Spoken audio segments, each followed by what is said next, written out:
A lot of people think that Malort is the worst thing you can possibly drink. Those people have never had this. I promise you, Malort is absolutely kid stuff compared to this. This flavor will stay with you for days. You'll taste it in your nose. It'll permeate your sinus system. It'll just keep coming back on you. It's truly foul. I'm not saying that there are not worse spirits out there. I just don't know how to get them. There's a kind of fermented mare's milk that is drunk in Mongolia. I can't get that here in the United States. Just things that aren't imported and that maybe could not be imported legally because they're actually, on some level, unfit for human consumption. That doesn't mean you can't drink them and not die. It's just that, you know, by the numbers, you look at it and say, yeah, you can't drink this. You can't sell this to people at the very least. So recently I did an episode where I attempted to make decent cocktails from Malort, and I did another one where I made decent cocktails from Jägermeister. I felt like I was pretty successful on both of those, but in both of those, I mentioned that at some point I'm gonna have to do Kaoliang Wine, which is a kind of Bye-jiu, because it is the worst thing I've ever drank in my life. And I didn't have any Kaoliang Wine. I couldn't figure out where did it go? Why didn't I have it? Certainly I never drank all of it. It's actually possible that I did use the last of it making Sankeg's hide from Critical Role, but I don't think so. I think what happened is I moved and I thought, well, I'll certainly never want to drink this again, and I threw it away in the process of moving. Little did I know that I'd be back here again. So I went out and I found some more Kaoliang Wine. The thing of it is that I also found several other Bye-jius, and so very soon I will do an episode where I attempt to make good cocktails from this, but today, since I found so many Bye-jius, I thought we should just do a taste test of these. And the reason I want to do that is because I have seen people in my comments tell me, oh God, you're drinking the worst one. You really have to try the others. Without further ado, let's get into trying out some Bye-jiu on how to drink today. We'll see what these are like. And if you should put them into your home bar, maybe that's what we're figuring out today. Is there room for Bye-jiu in your home bar? Maybe. It might be useful to talk about what Bye-jiu is. Bye-jiu is a distilled spirit, usually quite high proof, that is at least somewhat sorghum-based, if not mostly sorghum-based. I've seen different percentages on different bottles. They usually break it out. So for example, this one is 50% sorghum, 50% wheat. This one is 83% sorghum and 17% wheat. Both these are, this is 58% ABV, this is 53% ABV, so they're pretty high proof spirits. And I am led to believe that the more sorghum is in the mix, the more difficult to drink it will be. It's a rougher spirit, less pleasant spirit as we add sorghum to it. To the extent that's possible, I'll read off the sorghum quantities on these as I go. How do you drink Bye-jiu? Believe it or not, I actually had a cocktail with some Bye-jiu in it at Epcot Center recently, and you want to check out that video, you can click here or down there, and I didn't hate it. I was very impressed by it. But typically it's not put into cocktails. I am led to believe that it is typically served in extremely small shot glasses, like a 1/4 ounce pour, and sort of like amongst men trying to prove their manliness. It's not even meant to be enjoyed. I think that there are like traditions of drinking it at weddings and such, but this is just what I've been led to believe by my comments. I honestly have not done a big deep dive on the drinking rituals of Bye-jiu. I think I've stalled long enough. Here we go. Moutai Prince. I'm not sure how to pronounce that. It does come in a fairly attractive bottle, I have to confess. I actually kind of like the way that looks. It's got a product of China, imported by Diamond Hong, Incorporated, Brooklyn. There's so many words on these that I can't read because they're in Chinese. I assume they're mostly warnings, like don't drink this, this is suitable for stripping engine components, not for human consumption, wouldn't feed this to a dog, that kind of stuff. Oh my God, that is... Even the smell of this is just enough to set your hairs on end. My God. It is deeply unpleasant stuff. And I gotta say too, I'm not even doing this episode because, the internet loves it when I torture myself. I think you do sometimes. I'm doing this because I need to do this research anyway before I do the episode where I try to make cocktails from them. Doing this because it's my job. Oh, what does that smell? It might be distantly some anise kind of notes. Anise, maybe? It's truly, it's wet dog. It is the smell of my grandmother's giant, disgusting, uncleaned suffering English sheepdogs, and when the wet sheepdog. Shoe leather, shoe polish. There is something that's a bit like a candy. I don't know if it's, it's like my brain is chewing around the edges of it. It's definitely, it might be licorice, maybe. Something else though. I don't know. God, I hate drinking this. I've got a glass of seltzer here that I'm keeping close at hand to rinse out my palate. I'm not trying to get sick today. Could happen.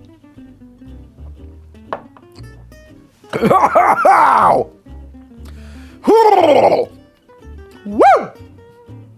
Oh, man. That is strong. Oh, God. That's the good one, too. God damn, I hate this thing. Fuck. Ha. Ah. Okay. It just sets you on fire, first off. Jesus. Man.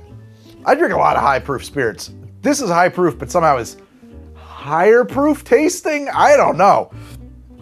Yee! Maybe I just went down a little square on that one. The first flavor note I got on that, I got to work from memory because there's no fucking way I'm going back in for more of this. Rotting grass. Like you cut your lawn and you took your grass clippings and threw them into a hot garbage can and left it there for like a month in the sun. That is that taste. That resolves into just like, what was that flavor profile note? Rotting grass into like maybe also notes of fresh grass clippings, which is not the least pleasant taste, but it's sandwiched between rotting grass and a lot of rotting grass, or maybe rotting hay. That smell when you ever seen like, one time there was like a construction site near me and they had hay bales or straw bales probably, to protect the construction site. And it got rained on in the summer and the smell that came off it. Some people once told me, oh, that's phosgene gas. That's a nerve agent. Yeah, that's kind of a part of this. It comes back. Whew. There's some kind of a very herbal rooty component there that maybe it is an anise note, but I know there's no anise in this. It's just like, those chemical compounds that make flavors happen can show up in more than one place from more than one chemical process. You can arrive at those same things.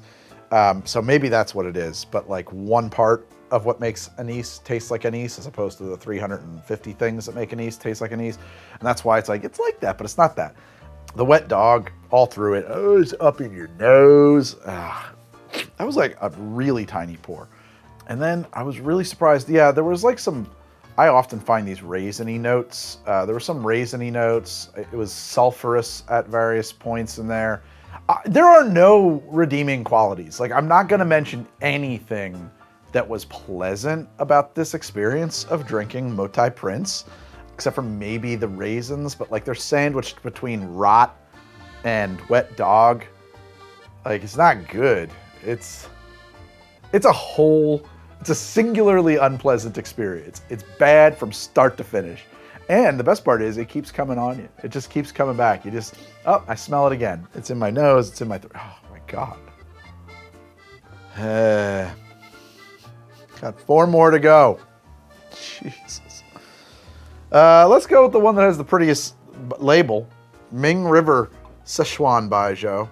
Distilled from grain, original journey. So the reason I'm interested in this one is because this one is very clearly branded for an American palate, right? Like whatever's going on in here, this is the Bye-jiu we're gonna sell to people who are not accustomed to that flavor, that Bye-jiu flavor.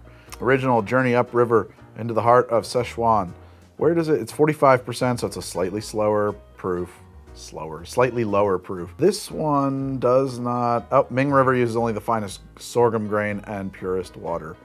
Traditional pot stills placed in ceramic for a clean finish.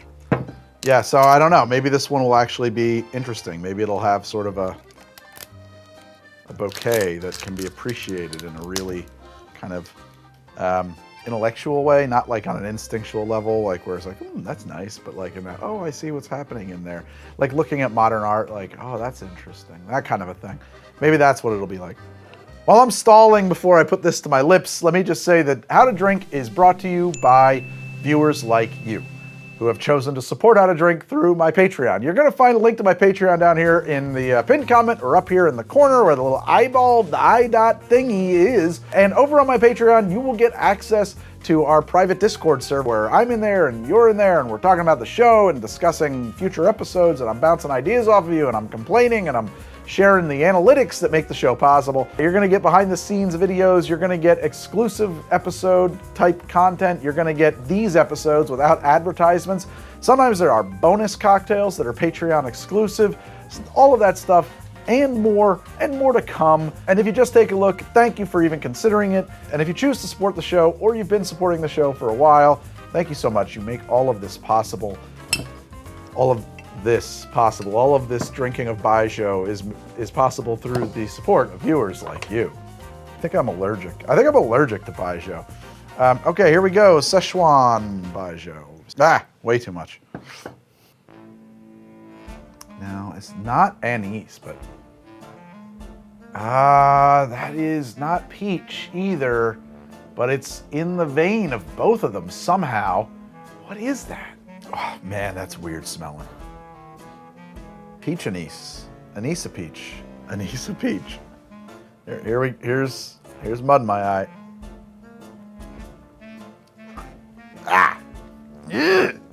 Okay. Ooh, yeah. It's definitely better than the Moutai Prince. This is definitely toned down for a Western mouth. It's kind of spicy. It's got like almost a spicy kind of, not chili pepper, but like a spicy, tangy kind of thing that goes right into wet dog, baby. Right up into that wet dog, that decay, that funky monkey. That is, and then it takes on a second dimension of wet dog, and that just like you exhale it. It comes out of your nose as you sip this, and it stays with me. It has a distant note of horse manure. I'm suddenly reminded of walking around in Central Park in the vicinity of where the horse-drawn carriages are, and they leave their plops distantly. There is a note there that it's on the tip of my brain, and I can't figure it out. It's not, is it celery? It's something green. It's celery-ish. It's anise-ish. It's not a million miles away from peach. It could be like a bit of almost fennel. It's somewhere in that blob of flavors. I can't quite put my finger on it. I wish I could, because I feel like this would be much more informative. I'll try this one again. I'll give her another sip.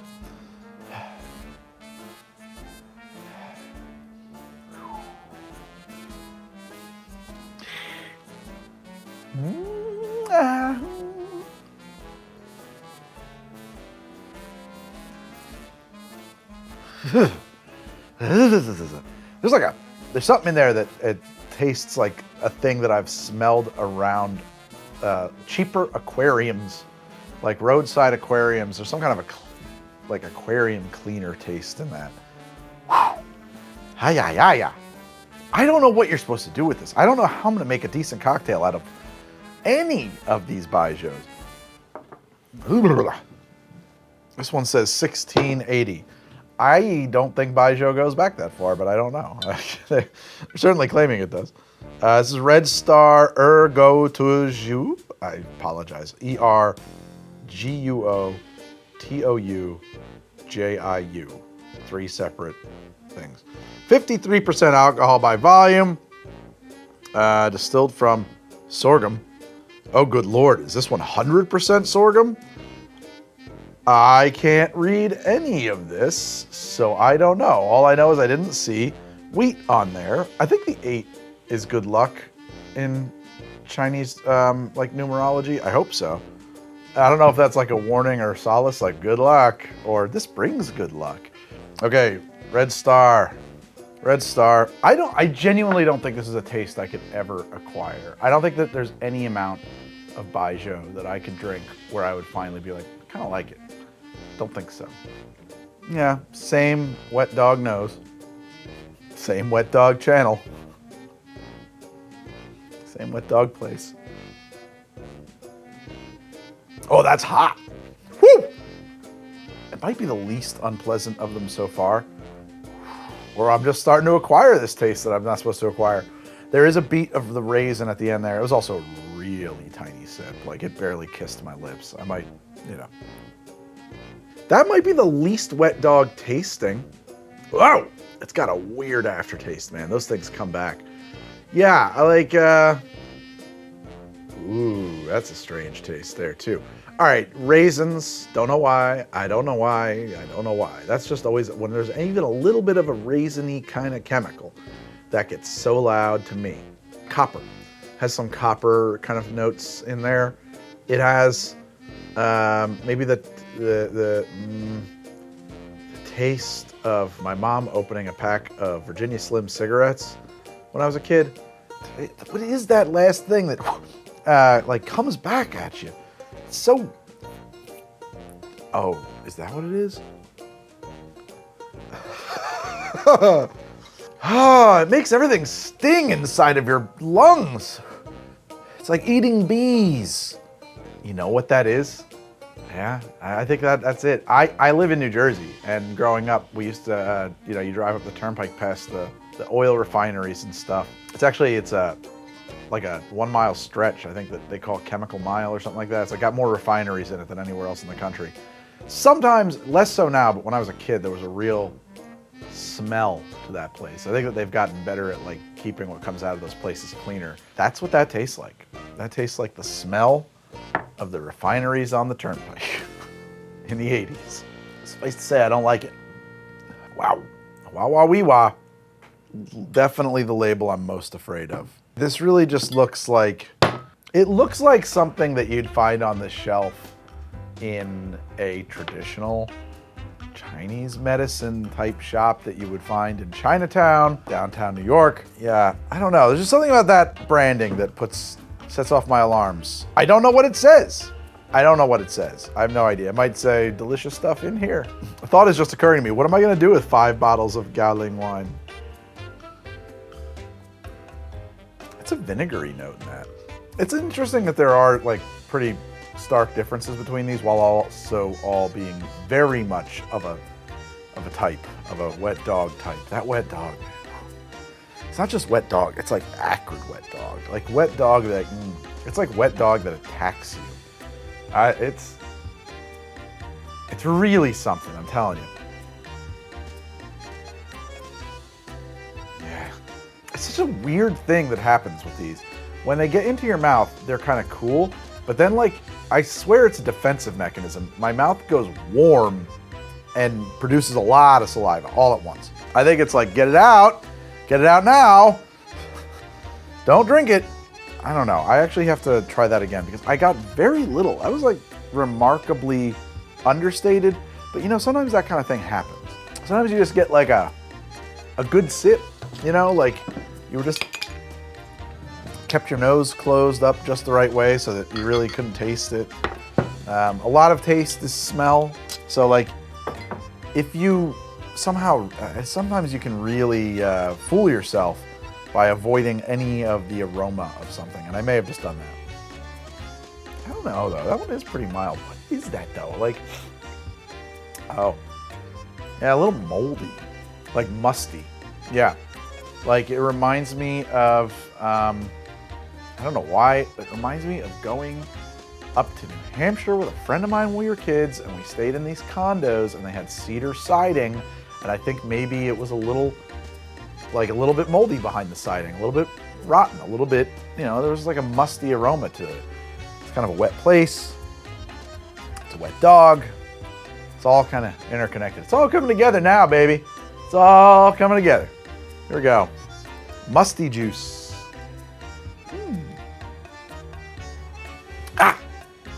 It's got like a tanginess on your tongue, and then it goes into, please put this dog out of its misery.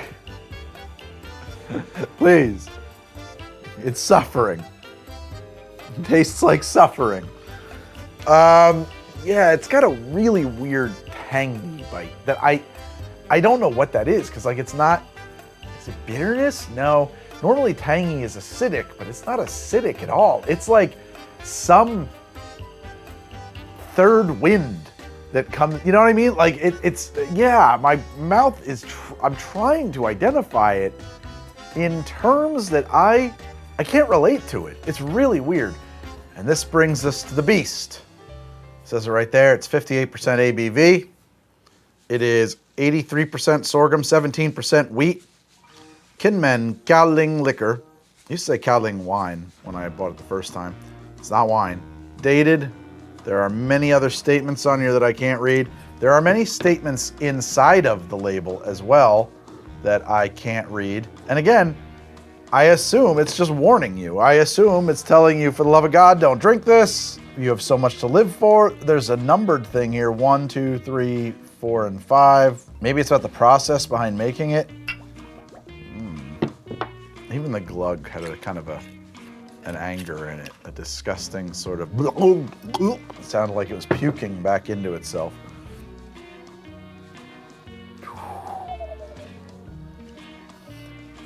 Nah, this one is special. Oh, yeah. Like rotting seaweed. Like, oh, what's that stuff that washes up down in the Keys in the summer? Sargassum. Like rotting sargassum seaweed. Mm-hmm. Cheers.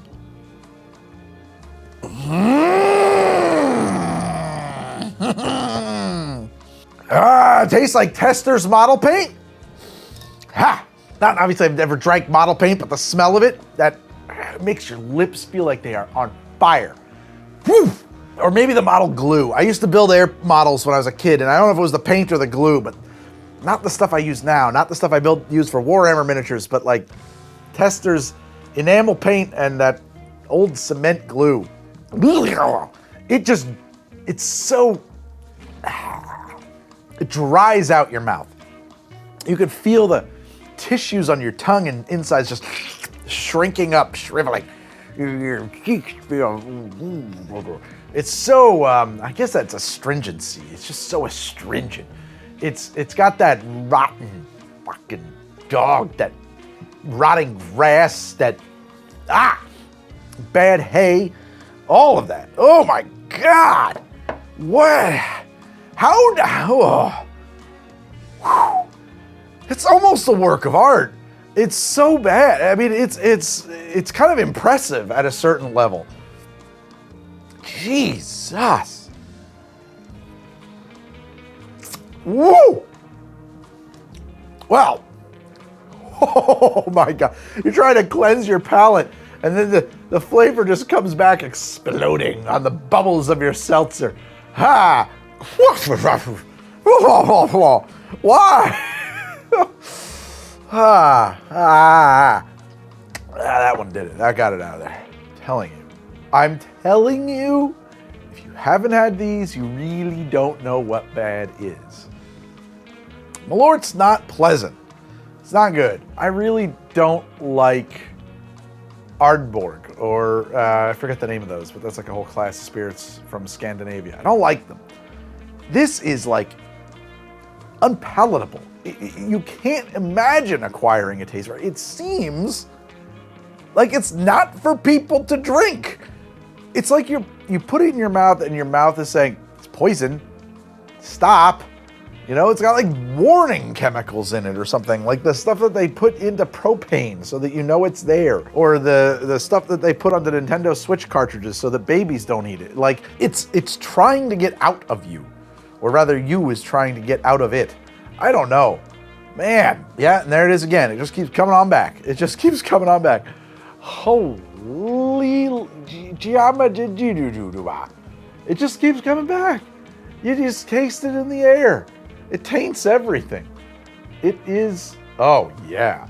That's opening a hot garbage can full of maggots. That smell, that decay, that's like, not the sweet kind of like, a dead animal over there in the woods somewhere, but like that hot rot, that summer maggot garbage can. That is what that is. A little bit, yep. That is the taste of a certain kind of decay. That sort of boiling, rotten shit garbage can. Oh my God. It's back again. Yeah, spray paint. Just got a whiff a can of spray paint right coming out of my nostrils from that swallow of seltzer.